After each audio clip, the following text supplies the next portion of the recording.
അസ്ലാഹി ഫാത്തിഹയെ കളിയാക്കിയല്ലേ? നോക്കൂ നിങ്ങൾ, എന്തിനൊക്കെ ഇവർ കളിയാക്കുന്നത്? പരിശുദ്ധമായ സൂറത്തുൽ ഫാത്തിഹ. ഇയാൾ പറയാണ് ദുനിയാവെ കൊണ്ട് ആകെ അടങ്ങാറായി, നടക്കാനും വയ്യ ഇരിക്കാനും വയ്യ, എവിടെ നോക്കിയാലും ഫാത്തിഹയാണ്.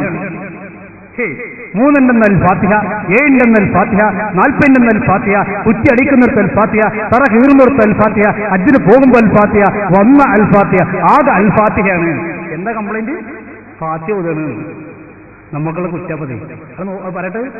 എത്ര സ്ഥലത്ത് അനങ്ങാനൊക്കെ മനുഷ്യന്മാരെ, ഒരാൾ ദുബായി പോകുകയാണെങ്കിൽ അന്നൊരു അവരുടെ അൽ ഫാത്തിഹ, പരക്ക് കുറ്റിയടിക്കുക അൽ ഫാത്തിഹ, പരക്ക് കട്ടിൽ വെക്കുമ്പോ അൽ ഫാത്തിഹ, പുതിയ പരി കൂടുമ്പോ അൽ ഫാത്തിഹ, ഹജ്ജിന് പോകുമ്പോ അൽ ഫാത്തിഹ, പുതിയ ഇറങ്ങിയ അൽ ഫാത്തിഹ, പുതിയ ഇറങ്ങിയ അൽ ഫാത്തിഹ, ഹജ്ജിന് പോകുമ്പോ അൽ ഫാത്തിഹ. തിരിയാനും മറിയാനായിക്കോല. കണ്ടങ്ങൾ കുറ്റെന്താണ്? നമ്മൾ ഫാത്തിഹ ഓതാണ്. പിന്നെ നമ്മളെന്താ ഓതേണ്ടത്? ഫീഹി ശിഫ എന്ന് പറയുന്ന പരിശുദ്ധമായ സൂറത്തുൽ ഫാത്തിഹ ഓതുന്നതിനെ കുറിച്ച് പറയാണ്, അനങ്ങാനും തിരിയാനും സമ്മതിക്കുന്നില്ല, ഒക്കെ വെട്ടിമുറിച്ചു.